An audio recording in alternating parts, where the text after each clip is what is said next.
This is video number 12 और इसके अंदर हम इक्वेशंस ऑफ मोशन को यूज करके कुछ न्यूमेरिकल्स करने वाले हैं। उसमें से बहुत से न्यूमेरिकल्स कई लोगों ने 9th में किए होंगे। This one is the first one. A jet plane starts from rest. From rest लिखा है तो u 0 हो गया। Initial velocity 0 because he started from rest. Acceleration given है, फाइन। कितनी देर के लिए ये सब एक्सेलरेशन रही? 35 सेकेंड्स के लिए before taking off. A jet plane starts from rest with an acceleration of 3 metre per second square and makes a run for, कितनी देर वो चलता रहा रनवे पे? 35 सेकेंड्स तक before taking of. What is the minimum length of the runway? Runway की minimum length कितनी होनी चाहिए? क्योंकि रनवे की लेंथ उतनी होनी चाहिए कि वो 35 सेकेंड्स तक वहां चल सके with an acceleration of this, और फिर उसने टेक ऑफ करना है। अगर लेंथ जितनी रिक्वायर्ड हुई 35 सेकेंड्स में, जितना उसने डिस्टेंस कवर किया, मान लो एस जो हम निकालेंगे, अगर उससे कम लेंथ उसकी हुई तो वो रनवे क्रॉस कर जाएगा, तो पर्पस ही सॉल्व नहीं होगा। तो रनवे मिनिमम उतनी लेंथ का होना चाहिए कि 35 सेकेंड्स तक वो plane 3 metre per second square से उस पर चल पाए। ठीक है, वो कैलकुलेट करके बताऊंगा मैं आपको सारा, उसका मीनिंग भी समझेंगे। ठीक है, what is the velocity of the take off? Take off पे उसकी वेलोसिटी क्या होगी अगर वो इस एक्सेलरेशन के साथ चल रहा है तो। ठीक है, इसको मैंने सॉल्व किया है, आप देखोगे अच्छे से। देखो, u equal to 0 metre per second, units हमेशा साथ साथ में लिखने हैं। Acceleration equal to 3 metre per second square. Time is equal to this. जब टाइम ये सब पता चल गया, वेलोसिटी पता चल जाएगी, u प्लस 80। ठीक है, u प्लस 80, u 0 है, 80 पता चल जाएगा। फिर v square minus u square equal to twice as का फॉर्मूला यूज करके, v square minus u square equal to twice as का फॉर्मूला यूज करके आप s भी कैलकुलेट कर सकते हो। आप अगर टाइम टाइम आपके पास यहाँ है, एक्सेलरेशन आपके पास है, वेलोसिटी है, तो s is equal to u t plus half 80 square. आपकी मर्जी है, आप जो लगाना चाहते हो। ठीक है, depending upon the situation, depending upon the data given, आपको ये आना चाहिए। This is very very simple numerical. ये तो 11th के लेवल का है ही नहीं, मैं आपको फ्रैंकली बता देता हूँ। ये 11th के लेवल का नहीं है, ये 9th के लेवल का क्वेश्चन है। बहुत से क्वेश्चन हम आज जो करने वाले हैं वो 9th के लेवल के ही हैं। 9th में ये इक्वेशंस यूज़ करके आपने सिंपल क्वेश्चंस किए थे। हम 11th के लेवल के क्वेश्चंस और उसके ऊपर के लेवल के क्वेश्चंस अच्छे से जो करने वाले हैं वो अभी नेक्स्ट वीडियोज़ में आपको दिखाई देंगे। बट ये पहले मैंने इसीलिए जानबूझ के बनाया कि बेसिक्स आपके दोबारा से रिवाइज हो जाएँ, कि आप ये समझ पाओ कि how we deal with the equations of motion. तो इसलिए मैंने कुछ क्वेश्चंस करवाए हैं जिस पे आपका होल्ड होना चाहिए। ये देखो, s is equal to u t plus half 80 square से मैंने क्या निकाल लिया? s निकाल लिया। फिर v is equal to u plus 80 से मैंने ये लगा लिया। आप v square minus u square से भी निकाल सकते थे। ठीक है, हो गया ये question. This is a simple one.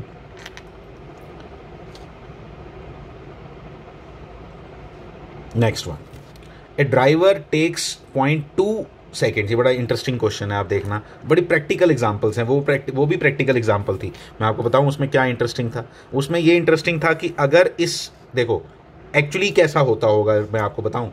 ये जो जेट है ना, इसको वो कहता होगा मुझे ना इतनी वेलोसिटी चाहिए बिफोर टेक ऑफ, मतलब जैसे मैं टेक ऑफ करूंगा मुझे इतनी वेलोसिटी चाहिए। जैसे ह्यूज वेलोसिटी, ये मीटर पर सेकंड में, आप किलोमीटर पर आवर में, क्योंकि हम लोग जनरली जब गाड़ी चलाते हैं या कुछ करते हैं तो हम किलोमीटर पर आवर में डील करते हैं, तो इसलिए हम सेंस नहीं कर पाते कि 105 मीटर पर सेकेंड क्या ये ज़्यादा हुआ या कम हुआ। Just multiply this with 18/5, 18/5 you will get kilometre per hour में आपको मिल जाएगा। किलोमीटर तो ये भी सीख लिया हमने, मीटर पर सेकंड से किलोमीटर पर आवर में जाना हो तो 18/5 से मल्टीप्लाई करते हैं। अगर किलोमीटर पर आवर से मीटर पर सेकंड में आना चाहो तो 5/18 से मल्टीप्लाई करते हैं। ये आपको पहले से आता है। 21, तो 21 इंटू 18, तो 21 इंटू 18 करेंगे, ये कितना आएगा? 360 प्लस 18, 378 किलोमीटर पर आवर। इसलिए वो प्लेन चलाने वाला बोल रहा है कि भाई मुझे इतनी वेलोसिटी चाहिए, इसके लिए भाई मैं एक्सेलरेट तो कर लूंगा इतना, रेस्ट से मुझे स्टार्ट करना है, इतनी वेलोसिटी मैंने अचीव करनी है, इतनी। देखो फील आता है 378 किलोमीटर पर आवर। ठीक है, इतनी स्पीड अगर मुझे लेनी है तो मुझे 35 सेकेंड्स तक चलना पड़ेगा। And I need a runway of इतने मीटर, ये कितने मीटर हुआ 1.8375 किलोमीटर 1000 से डिवाइड करके, लगभग 2 किलोमीटर, लगभग 2 किलोमीटर। तो मतलब वो बोलेगा मिनिमम यार 2 किलोमीटर का रनवे बनाना, तभी मैं इतनी वेलोसिटी अचीव कर पाऊंगा। फील करो क्वेश्चंस को, ये सब प्रैक्टिकल क्वेश्चंस हैं, ये सब होता है। अभी मैं अगला क्वेश्चन आपको दिखाता हूं कितना इंटरेस्टिंग है। Driver takes 0.2 seconds to apply the brakes after he sees a need for it. मतलब क्या हुआ इसका and this is called the reaction time of the driver. पहली बात उसने खुद ही बता दिया कि इसको रिएक्शन टाइम ऑफ ड्राइवर बोलते हैं, क्योंकि कल को हो सकता है कि आपको ये सब कहानी ना सुनाए और वो आपको सीधा लिखे कि reaction time of the driver is 0.2 seconds। मतलब क्या हुआ कि हमने देखा, आगे से हम गाड़ी चला रहे थे, हमारी स्पीड थी 54 किलोमीटर पर आवर, और हमने आगे देखा कि कोई ऑब्स्टिकल है, कोई मुझे गाड़ी रोकने की ज़रूरत है, कोई अचानक मेरे आगे गाड़ी आ गई, कोई अचानक मेरे आगे बंदा आ गया, मेरे को अचानक ब्रेक्स अप्लाई करनी थी। अब ब्रेक्स अप्लाई करने के लिए आपका ब्रेन भी क्या होना चाहिए, एकदम रिएक्शन देना चाहिए, एकदम रिएक्शन देना। वो रिएक्शन लेने में आपको टाइम लगता है। This is a human problem. इसीलिए बोलते हैं कि ज़्यादा ओल्ड एज में गाड़ी नहीं चलानी चाहिए, क्योंकि उसका रिएक्शन टाइम जब ओल्ड पर्सन्स हैं उनका रिएक्शन टाइम थोड़ा डिले कर जाता है, तो उनको ज़्यादा प्रॉब्लम आएगी। तो इस ड्राइवर को 0.2 सेकेंड होता क्या है, आप सुनो फील कर पाओगे 0.2 second, 1/5 of a second, 1/5 of a second. 1 second के 5 हिस्से करो तो उसको बोलेंगे 0.2 सेकेंड्स। तो 0.2 सेकेंड्स उसको ये सोचने में लग जाते हैं कि अब ब्रेक लगानी है। समझ आई बात? तो इसलिए 0.2 सेकेंड्स के लिए वो ब्रेक अप्लाई करेगा ही नहीं। ब्रेक अप्लाई वो 0.2 सेकेंड्स के बाद करेगा। इसका मतलब उसको जो इतनी स्पीड उसकी कितनी इसके फिर उसके बाद उसने ब्रेक लगाई और फिर उसके कारण डी एक्सेलरेशन हुई। डी एक्सेलरेशन मतलब स्पीड कम हुई इतनी रेट के साथ, 6 metre per second square. 6 metre per second square का मतलब हुआ हर सेकेंड के बाद 6 मीटर पर सेकेंड स्पीड कम होती जाएगी। 6 मीटर पर सेकेंड स्पीड कम होती जाएगी हर सेकेंड के बाद। अभी स्पीड कितनी है मैं लिखूं 15 मीटर पर सेकेंड। कितनी स्पीड है अभी 15 मीटर पर सेकेंड। मैंने मीटर पर सेकेंड में कन्वर्ट किया, कैसे? मैंने मल्टीप्लाई किया इसको 5/18 से। 5/18 से मल्टीप्लाई किया, 18 3 = 54 होता है, 3 × 5 कितना हो गया 15 मीटर पर सेकेंड इसकी स्पीड है अभी। तो 15 मीटर पर सेकेंड जो स्पीड है, फिर जब मैं ब्रेक अप्लाई करूंगा तो हर सेकंड के बाद 6 स्पीड कम हो जाएगी। डी एक्सेलरेशन है, कम हो जाएगी, नेगेटिव एक्सेलरेशन है ये। तो 6, तो यानी कि 1 सेकंड के बाद कितनी हो जाएगी 9, अगले सेकंड के बाद कितनी हो जाएगी 3, फिर आधा सेकंड और लगेगा। मैंने यहीं से देख के कैलकुलेट कर लिया बिना फॉर्मूला लगाए कि 2.5 सेकंड के बाद गाड़ी रुकेगी। तो टोटल, लेकिन एक और है ना, ब्रेक अप्लाई करने में उसको बेचारे को 0.2 सेकंड और लगे, तो यानी कि 2.7 सेकेंड्स लगेंगे उसको टोटल। ठीक है, लेकिन इस जर्नी को 2 पार्ट्स में ब्रेक करना पड़ेगा।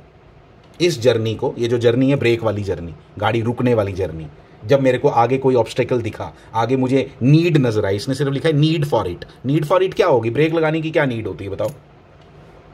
ब्रेक लगाने की नीड है, यहाँ तो मुझे रोकना है, मुझे कहीं दिख गया, मुझे मेरे को कोई शॉप में ढूंढ रहा था, वो मुझे अचानक दिख गई, मैंने ब्रेक्स लगानी है। या मुझे अचानक दिख गया कोई आगे बंदा आ गया, मुझे अचानक ब्रेक्स लगानी है। आगे से कोई ट्रक आ गया, मुझे ब्रेक लगानी है। तो this is a need for it. ठीक है, मैंने बोला प्रैक्टिकल एग्जाम्पल्स हैं। तो 0.2 सेकेंड्स तो लगते ही लगते हैं, इतना टाइम तो लगता ही लगता है। ठीक है, अब मेरे को ये बात समझ आई। अब मैं इसमें क्या समझने की कोशिश कर रहा हूँ कि इस जर्नी को 2 पार्ट्स में ब्रेक क्यों करना पड़ेगा, मैं आपको बताता हूँ।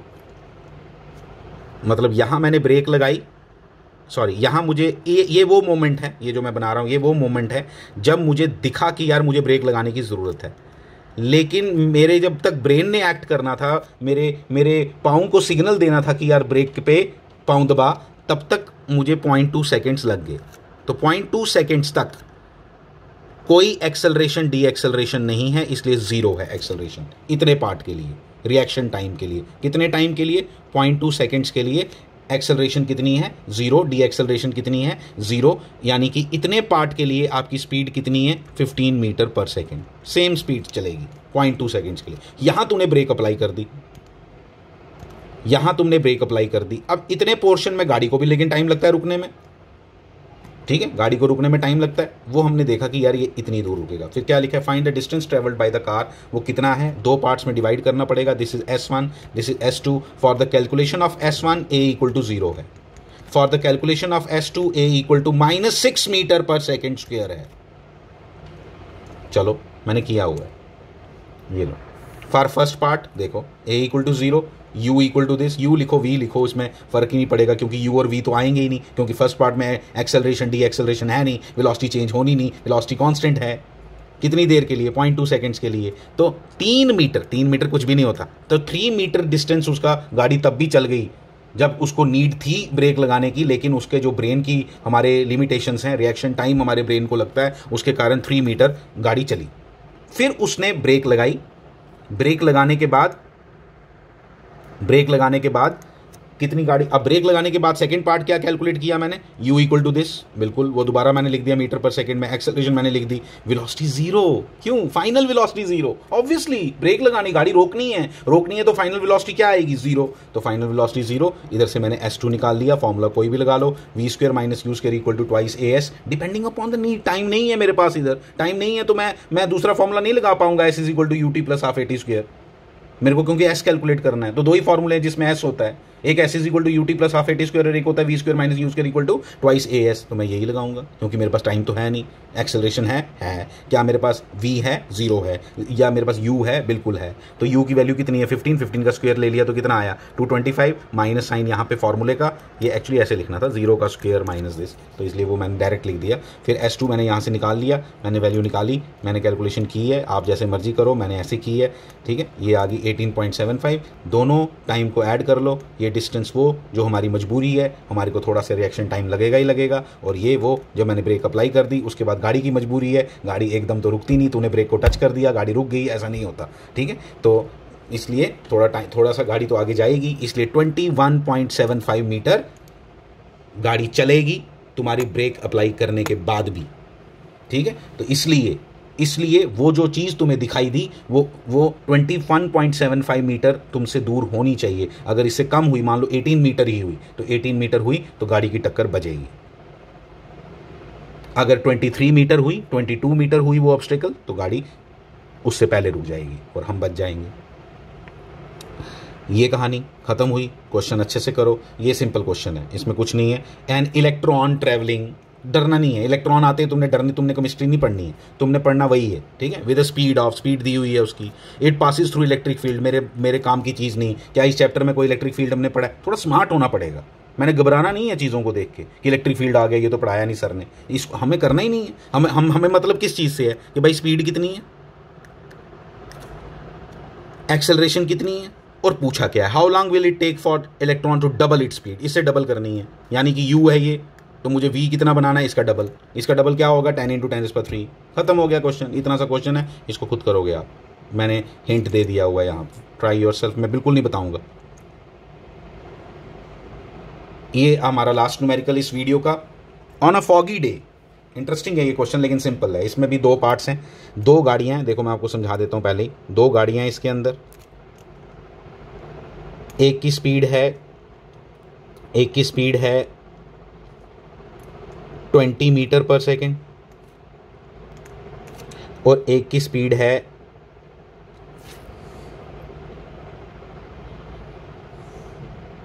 ये करना पड़ेगा 60 × 5/18, ठीक है, 60 × 5/18, 5/18, ये 10 हो गया, ये 10 हो गया, ये हो गया 6 से काट रहे हैं ना, 6 से काट रहे तो ये 10 और ये आ गया 3, 50/3। 50/3 मैं आपको बताता हूँ कितना होता है 50/3।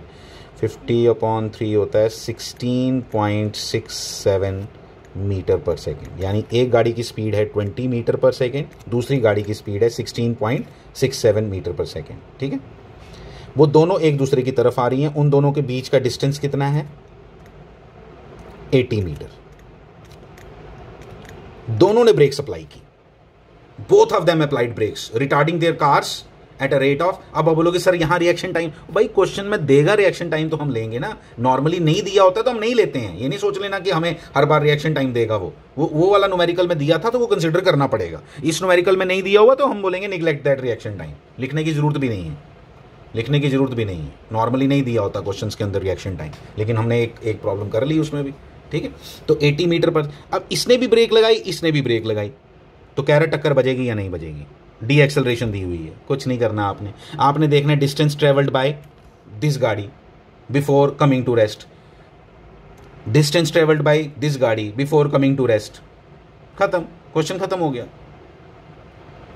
ठीक है, डिस्टेंस इसने अगर दोनों के डिस्टेंस का सम S1 भी निकालो S2 भी निकालो, मैंने बोला ना ये S1 मान लो, इस गाड़ी ने डिस्टेंस जो ट्रेवल किया, और इसको क्या मान लो S2, दोनों केसेस में आप v क्या लोगे 0, इनिशियल वेलोसिटी क्या लोगे 20, इसकी बात कर रहा हूँ, v square equal to u square plus a कितना है -5, अच्छे से क्वेश्चन पढ़ने हैं। -5 यहाँ पे इसमें एक दोनों का -5 है, दोनों का कैलकुलेट करो क्या, distance travelled by both of them, एक को नाम दो S1 दूसरे को नाम दो S2, देखो दोनों S1 प्लस S2 अगर 80 मीटर से ज़्यादा आया तो टक्कर बजेगी भाई, अगर 80 मीटर से कम आया तो टक्कर नहीं बजेगी। सिंपल बात ये है, कोलिजन होगा या नहीं होगा ये मेरे को पूछा है, उसके लिए मुझे ये कैलकुलेशंस करनी पड़ेंगी। Thank you very much.